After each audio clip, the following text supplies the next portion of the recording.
Hi everyone, welcomes you all to Chemistry with SME and DHT. So this is our third part of name reaction और आज के session में हम discuss करने वाले हैं Friedel-craft alkylation and Friedel-craft acylation. ठीक है, तो ये दो नेम रिएक्शंस हम आज डिस्कस करेंगे. बहुत ही इंपॉर्टेंट रिएक्शन है दोनों, फ्रिडल-क्राफ्ट एल्काइलेशन और एसाइलेशन. दोनों में हम देखेंगे डिफरेंस क्या होता है और क्यों, मतलब अगर एल्काइलेशन हो रहा था तो हमने एसाइलेशन की ज़रूरत क्यों पड़ी. तो इन्हीं सब बातों को हम डिस्कस करने वाले हैं. ठीक है, तो इससे पहले दो सेशन हम कर चुके हैं नेम रिएक्शन के. हमने अभी तक टोटल 4 नेम रिएक्शन डिस्कस कर चुकी है. तो पार्ट 1 पार्ट 2 जिसने नहीं देखा है, मैंने डिस्क्रिप्शन में नीचे लिंक दे दिया है, तो आप वहाँ से वो दोनों पार्ट की वीडियोस देख सकते हैं. तो आइए स्टार्ट करते हैं फ्रिडल-क्राफ्ट एल्काइलेशन एंड एसाइलेशन. तो सबसे पहली बात ये होती क्या है, इससे हम बोलते हैं electrophilic substitution reaction with benzene. दोनों ही क्या है, इलेक्ट्रोफिलिक सब्स्टिट्यूशन रिएक्शन होती है. किसके साथ? बेंजीन के साथ कराते हैं हम ये रिएक्शन को. क्लियर है? इलेक्ट्रोफाइल क्या होता है, इसमें अल्काइल कार्बोकैटायन होता है फ्रिडल-क्राफ्ट एल्काइलेशन में. तो और एसाइलेशन में इलेक्ट्रोफाइल क्या होता है, असाइलियम कार्बोकैटायन होता है. ठीक है, रिएजेंट्स क्या होते हैं फ्रिडल-क्राफ्ट एल्काइलेशन में, जो हम रिएजेंट यूज करते हैं that is alkyl halide in presence of Lewis acid. जैसे कि हम बोलते थे RCl, कोई भी हैलाइड है, अल्काइल हैलाइड, किसकी प्रेजेंस में? Lewis acid. यूजुअली हम कौन सा लेविस एसिड यूज करते हैं? AlCl3 को यूज करते हैं. ठीक है, और फ्रिडल-क्राफ्ट एसाइलेशन की बात करें तो यहाँ पे हम कौन से रिएजेंट को यूज करेंगे? Acyl halide in presence of Lewis acid, RCOCl plus AlCl3. आप असाइल हैलाइड की जगह एनहाइड्राइड को भी यूज़ कर सकते हैं, तो भी ये रिएक्शन पॉसिबल है. ठीक है, दोनों से ही हम असाइलियम कार्बोकैटायन को बना सकते हैं. फाइन, तो ये था ओवरव्यू इन दोनों रिएक्शन के बारे में. तो अभी हम दोनों रिएक्शन को एक एक करके डिस्कस करेंगे और आपस में दोनों को कंपेयर भी करेंगे. तो सबसे पहले आता है फ्रिडल-क्राफ्ट एल्काइलेशन. देखो होता क्या है, मेरे पास अल्काइल हैलाइड प्रेजेंट था और साथ में लेविस एसिड भी प्रेजेंट है. तो अल्काइल हैलाइड पे क्लोरीन है, क्लोरीन के पास लॉन पेयर है, और लेविस एसिड क्या होता है, जिसको इलेक्ट्रॉन की ज़रूरत होती है, जो इलेक्ट्रॉन को इजीली एक्सेप्ट कर लेते हैं. तो क्लोरीन क्या करेगा, अपना एक lone pair of electron aluminium को डोनेट कर देगा. ठीक है, तो मुझे यहाँ पे ऐसा बॉन्ड मिलेगा, तो यहाँ पे क्लोरीन पे पॉजिटिव चार्ज हो जाएगा, एल्यूमिनियम पे नेगेटिव चार्ज हो जाएगा. ठीक है, अब यहाँ से क्या होता है, इजीली AlCl4 माइनस रिमूव हो जाता है. तो मुझे यहाँ पे क्या मिलेगा, पॉजिटिव चार्ज मिलेगा. यहाँ पे क्या मिलेगा, पॉजिटिव चार्ज. तो फाइनली मुझे मिलता है यहाँ पे कार्बोकैटायन. और ये कार्बोकैटायन कैसा है, टर्शरी कार्बोकैटायन है. और टर्शरी कार्बोकैटायन कैसे होते हैं, स्टेबल कार्बोकैटायन होते हैं. ये हम पढ़ चुके हैं GOC में. ठीक है, अब क्या होगा, बेंजीन आएगा और बेंजीन क्या करेगा, इस कार्बोकैटायन पे अटैक करेगा. क्यों? क्योंकि बेंजीन क्या है, इलेक्ट्रॉन रिच है. बेंजीन क्या है, इलेक्ट्रॉन रिच कंपाउंड है, और कार्बोकैटायन क्या है, इलेक्ट्रॉन डेफिशिएंट है. तो बेंजीन क्या करेगा, अपना एक इलेक्ट्रॉन पेयर क्या करेगा, इस कार्बोकैटायन को डोनेट करेगा.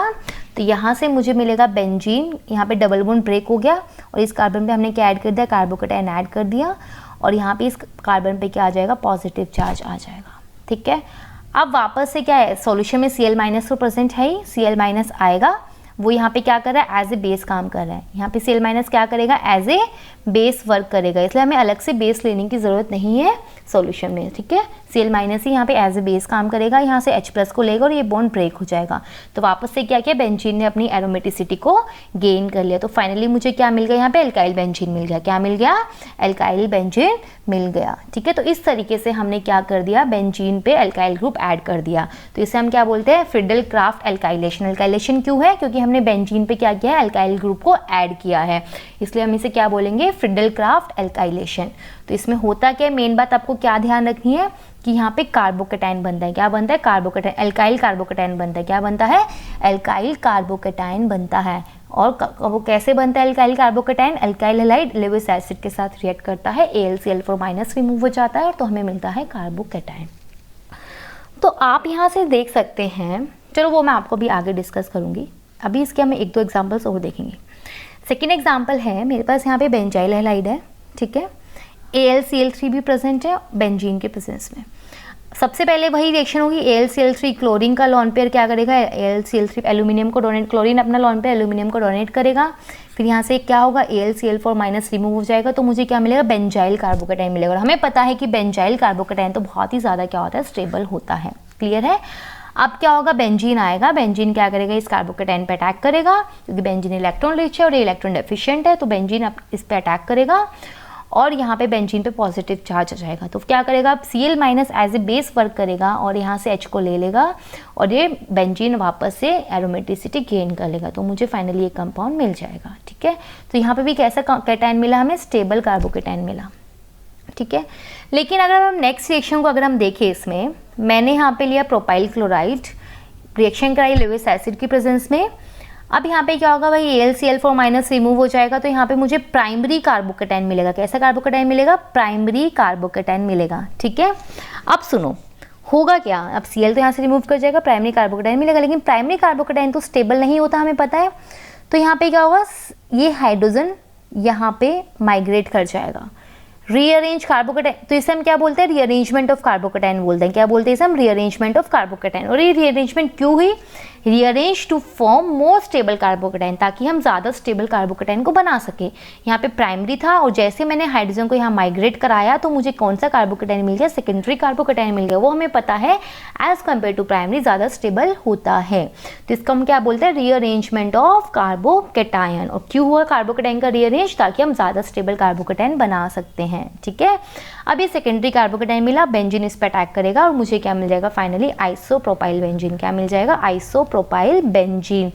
तो इसका मतलब आप यहाँ से देख सकते हैं कि फ्रिडल-क्राफ्ट एल्काइलेशन में जो कार्बोकेटायन बनता है वो कैसा होना चाहिए, स्टेबल होना चाहिए। ठीक है, अगर वो स्टेबल नहीं होगा तो रिएक्शन वहाँ पर नहीं हो सकती है फ्रिडल-क्राफ्ट एल्काइलेशन में। ठीक है, इसलिए हम स्टेबल कार्बोकेटायन ही यहाँ पर बनाएंगे।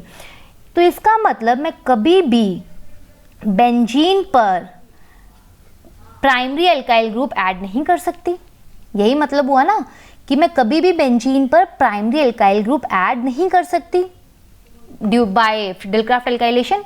फ्रिडल-क्राफ्ट एल्काइलेशन के थ्रू आप कभी भी प्राइमरी एल्काइल को बेंजीन पर ऐड नहीं कर सकते, क्योंकि प्राइमरी कार्बोकेटायन ज़्यादा स्टेबल नहीं, बिल्कुल भी स्टेबल नहीं होता और वो इजीली क्या करता है, रीअरेंज हो जाता है एंड फॉर्म सेकेंडरी कार्बोकेटायन। ठीक है, तो इसका मतलब हम प्राइमरी एल्काइल ग्रुप को बाय फ्रिडल-क्राफ्ट एल्काइलेशन बेंजीन पर ऐड नहीं कर सकते। तो हम ये रिएक्शन कैसे करेंगे वो अभी हम आगे देखेंगे कि हम कैसे ऐड करेंगे इसको। तो आपको ये तीनों रिएक्शन समझ में आई कि यहाँ पे भी स्टेबल कार्बोकेटायन बन रहा था, तो यहाँ तो ऑलरेडी स्टेबल था। ऐसे बेंजाइल कार्बोकेटायन के केस में भी ऑलरेडी स्टेबल था, लेकिन इस केस में प्राइमरी बन रहा था तो ये रीअरेंज कर गया और इसने क्या बना लिया, सेकेंडरी कार्बोकेटायन बना लिया जो कि ज़्यादा स्टेबल है। ठीक है, अगर कोई लेस स्टेबल बनता है तो वो रीअरेंज हो जाएगा, अगर रीअरेंजमेंट पॉसिबल हुई तो। ठीक है, अदरवाइज रिएक्शन होगी ही नहीं। अगर स्टेबल बनता ही है तो सीधा रिएक्शन हो जाएगी। क्लियर है, अब सुनो। तो यहाँ पे मैंने कुछ नोट पॉइंट्स है फ्रिडल-क्राफ्ट एल्काइलेशन के। पहला नोट पॉइंट क्या है कि Friedel Crafts alkylation works well only with stable carbocation. अगर स्टेबल कार्बोकेटायन होगा तो ही एल्काइलेशन प्रोसेस बहुत अच्छे से होगी। Means primary alkyl group can not be added to benzene, मतलब प्राइमरी एल्काइल ग्रुप को हम बेंजीन पे ऐड नहीं कर सकते बाय फ्रिडल-क्राफ्ट एल्काइलेशन। ठीक है, सेकंड पॉइंट क्या है कि कार्बोकेटायन बन रहा है तो रीअरेंजमेंट पॉसिबल है। ठीक है, अगर लेस स्टेबल कार्बोकेटायन बनेगा तो रीअरेंजमेंट पॉसिबल है, ताकि हम मोर स्टेबल कार्बोकेटायन बना सकते हैं। थर्ड पॉइंट क्या है कि यहाँ पे मल्टी एल्काइलेशन भी पॉसिबल है। क्यों, वो देखिए यहाँ पे। मान लो मैंने इस बेंजीन के भी रिएक्शन कराई थी, मैंने अभी पिछले स्लाइड में देखा, तो हमें यहाँ पे आइसोप्रोपाइल बेंजीन मिला था। अभी जो आइसोप्रोपाइल ग्रुप है ये क्या करेगा, रिंग को एक्टिवेट कर देगा। क्यों, क्योंकि ये प्लस आई इफेक्ट और हाइपर कॉन्जुगेशन इफेक्ट दिखाएगा और जिसकी वजह से रिंग को और एक्टिवेट कर देगा और रिंग पे इलेक्ट्रॉन डेंसिटी क्या होगी, बढ़ जाएगी। ठीक है, तो अभी फिर से क्या करेगा बेंजीन, दूसरे हैलाइड पे रिएक्ट करके एक और आइसोप्रोपाइल ग्रुप क्या होगा, इस पे ऐड हो जाएगा। ठीक है, सबसे पहले हमने एक आइसोप्रोपाइल ग्रुप ऐड किया इस पे। अब ये आइसोप्रोपाइल ग्रुप क्या करता है, रिंग को एक्टिवेट कर देता है ड्यू टू प्लस आई और हाइपर कॉन्जुगेशन इफेक्ट। तो अब क्या होगा, रिंग और एक्टिवेट हो जाएगी, तो अब फिर से क्या करेगा बेंजीन, रिएक्ट कर जाएगा एल्काइल हैलाइड के साथ और एक और आइसोप्रोपाइल ग्रुप इस पर ऐड हो जाएगा। तो यहाँ पे multi alkylation process, multi alkylation भी पॉसिबल है। तो ये हम ड्रॉबैक बोल सकते हैं फ्रिडल-क्राफ्ट एल्काइलेशन का, क्योंकि हमें तो सिंगल एल्काइलेशन प्रोडक्ट चाहिए था। हमें कैसे प्रोडक्ट चाहिए, सिंगल एल्काइलेशन प्रोडक्ट चाहिए। तो कुछ ड्रॉबैक सही है। सबसे पहला ड्रॉबैक क्या है फ्रिडल-क्राफ्ट एल्काइलेशन का, कि हम प्राइमरी एल्काइल ग्रुप को ऐड नहीं कर सकते। दूसरा, कार्बोकेटायन बनता है तो रीअरेंजमेंट पॉसिबल होती है। तीसरा, मल्टी एल्काइलेशन भी पॉसिबल है। तो ये ड्रॉबैक्स है फ्रिडल-क्राफ्ट एल्काइलेशन के। तो हम इन ड्रॉबैक्स को दूर करने के लिए हम क्या पढ़ते हैं, फ्रिडल-क्राफ्ट एसाइलेशन पढ़ते हैं। क्या पढ़ते हैं, फ्रिडल-क्राफ्ट एसाइलेशन पढ़ते हैं। ठीक है, तो अब यहाँ पर हम देखेंगे कि फ्रिडल-क्राफ्ट एसाइलेशन ने कैसे एल्काइलेशन के ड्रॉबैक्स को दूर किया। तो सबसे पहली बात, हमें पता है कि एसाइलेशन में हम एसाइल क्लोराइड को लेते हैं in presence of Lewis acid. तो यहाँ पे भी फर्स्ट स्टेप तो वही होगा, क्लोरीन अपना लॉन पेयर देगा एल्यूमिनियम को, तो यहाँ पे क्लोरीन पे पॉजिटिव चार्ज आ जाएगा, एल्यूमिनियम पे नेगेटिव चार्ज आ जाएगा। और अब क्या करेगा, यहाँ पे ऑक्सीजन है, ये अपना लॉन पेयर इसको देगा और यहाँ से ये AlCl4 माइनस रिमूव हो जाएगा। तो मुझे यहाँ पे मिल गया एसाइलियम कार्बोकेटायन मिल गया। क्या मिल गया, एसिलियम कार्बोकेटायन मुझे यहाँ पर मिल गया। ठीक है, और ये बहुत ही स्टेबल होता है। ये कार्बोकेटायन क्या होता है, स्टेबल होता है। अब क्या होगा यहाँ पे, ये क्या है, C ट्रिपल बॉन्ड O है, O पे पॉजिटिव चार्ज है। ठीक है, यहाँ पे C ट्रिपल बॉन्ड O पे पॉजिटिव चार्ज। अब बेंजीन आएगा, अब वही चीज़ है, कार्बोकेटायन है, ये इलेक्ट्रॉन स्पीशीज है बेंजीन, तो बेंजीन क्या करेगा, इस पे अटैक करेगा कार्बन पे, और यहाँ से ये डबल बॉन्ड, ये ट्रिपल बॉन्ड का एक सिंगल ब्रेक हो जाएगा, ट्रिपल बॉन्ड ब्रेक हो जाएगा। ठीक है, तो यहाँ पे मुझे क्या मिलेगा, C डबल बॉन्ड O, मान लो ये कार्बन 1 है, ये 2 है, ये 3 है, बेंजीन ने कौन से कार्बन पे अटैक किया, 3 कार्बन पे अटैक किया है, और यहाँ से एक ट्रिपल बॉन्ड ब्रेक हो गया है।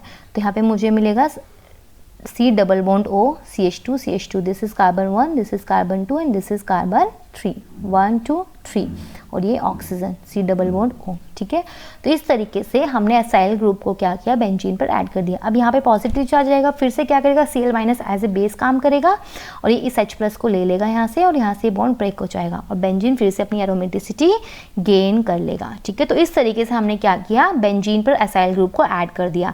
इसे एसाइल ग्रुप कहते हैं, इसलिए हम इस रिएक्शन को क्या कहते हैं, एसाइलेशन कहते हैं। फ्रिडल-क्राफ्ट एसाइलेशन कहते हैं इस रिएक्शन को। क्लियर है। अब देखो ये C डबल बॉन्ड O है, हमें पता है ये इलेक्ट्रॉन विड्रॉइंग ग्रुप है। कैसा ग्रुप है ये, इलेक्ट्रॉन विड्रॉइंग ग्रुप है। तो ये क्या करेगा, डीएक्टिवेट कर देगा रिंग को, तो वापस से रिएक्शन पॉसिबल नहीं है, मतलब मल्टी एसाइलेशन पॉसिबल नहीं होगा, क्योंकि इसने रिएक्शन क्या कर दिया, डीएक्टिवेट कर दिया। अब इस बेंजीन के डीएक्टिवेट का मतलब है कि बेंजीन पर इलेक्ट्रॉन डेंसिटी क्या हो गई है, अब कम हो गई है। ठीक है, तो फिर से एसाइलेशन इस पर पॉसिबल नहीं है। तो एक ड्रॉबैक तो इजिली दूर हो गया फ्रिडल-क्राफ्ट एसाइलेशन से, कौन सा, मल्टी एल्काइलेशन की जो प्रॉब्लम थी वो यहाँ से दूर हो जाती है। ठीक है, अब अगर मैं इसकी रिएक्शन जिंक अमलगम और एसएल के साथ कराऊं तो क्या होगा। अभी हमने लास्ट सेशन में रिएक्शन पढ़ी थी क्लेमेंशन रिडक्शन, और क्लेमेंशन रिडक्शन क्या करता है, C डबल बॉन्ड O को CH2 में कन्वर्ट कर देता है।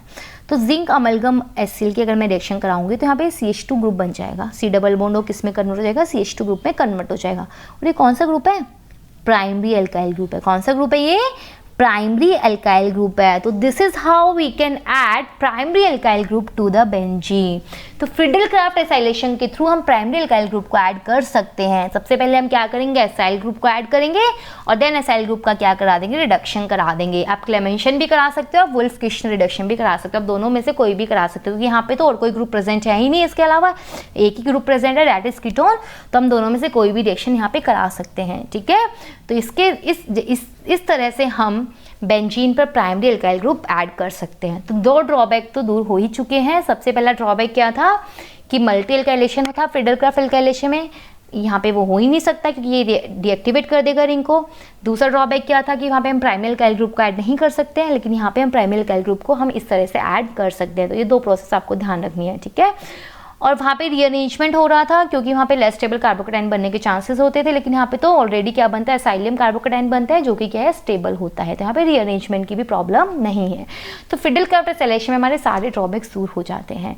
तो मैं बोल सकती हूँ ओवरऑल जो ये पूरी रिएक्शन जो है आपके स्लाइड में सामने जो आपके लिखी हुई है दोनों पूरी रिएक्शन, तो एक कंप्लीट दो रिएक्शन का कॉम्बिनेशन है, first Friedel Crafts acylation and Clemmensen reduction.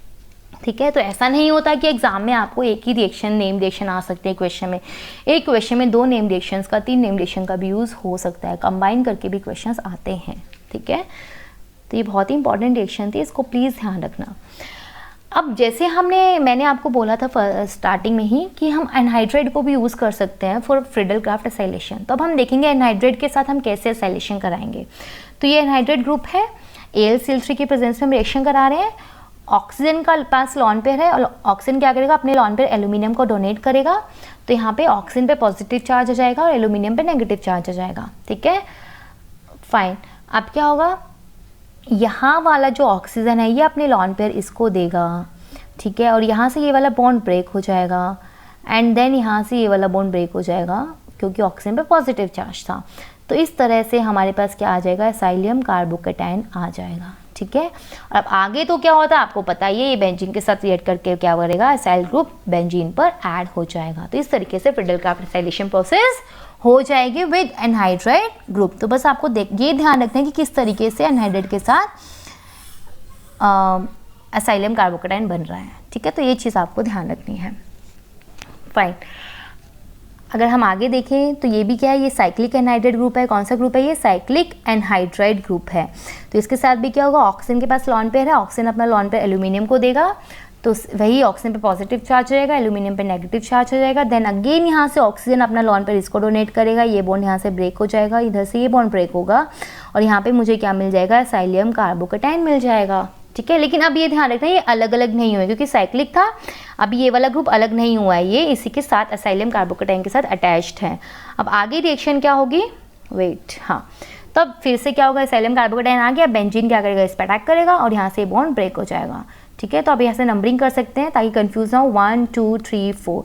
तो इस तरीके से हम क्या करेंगे, बेंजीन के साथ जो 1 कार्बन आएगा, देन 2, देन 3, देन 4, 4 पे क्या था, डबल बॉन्ड O AlCl3 और यहाँ पे इस पे पॉजिटिव चार्ज आ जाएगा। ठीक है, फाइन। अब फाइनली क्या करेंगे, वर्कअप कर देंगे तो हमें फाइनली क्या मिल जाएगा, बेंजीन एरोमेटिसिटी गेन कर लेगा, ऐसे बॉन्ड ब्रेक हो जाएगा, C double bond O 1 CH2 CH2 C double bond O OH। ठीक है, तो इस तरीके से कंपाउंड प्रोडक्ट हमें इसमें फाइनली मिलेगा। ठीक है, तो ये 3 पॉसिबल केसेस थे फिडल-क्राफ्ट एसाइलेशन के। क्लियर है, तो आपको ये चीज़ ध्यान रखनी है। तो आज हमने 2 रिएक्शन को कंप्लीट किया है, फिडल-क्राफ्ट एल्काइलेशन और एसाइलेशन। ठीक है, एल्काइलेशन के जो भी ड्रॉबैक थे वो हमने डिस्कस किए और वो ड्रॉबैक एसाइलेशन से कैसे दूर हुए उसको भी हमने डिस्कस किया है, और कैसे हम एसाइलेशन के थ्रू प्राइमरी एल्काइल ग्रुप को ऐड कर सकते हैं वो भी आपको ध्यान रखना है। बाय क्लेमेंशन रिडक्शन या वुल्फकेशन रिडक्शन, हम कोई भी रिएक्शन आप करा सकते हैं। ठीक है, तो बहुत ही इंपॉर्टेंट रिएक्शन है दोनों, तो प्लीज़ इन दोनों को अच्छे से पढ़ लेना। जितने भी पॉसिबल केसेस थे या ड्रॉबैक्स थे उसको हमने यहाँ पे डिस्कस किया है, तो इसको प्लीज़ ध्यान से पढ़ लेना। ठीक है, तो आज का सेशन हम यहीं ख़त्म करते हैं। Thank you so much and thank you for watching this video.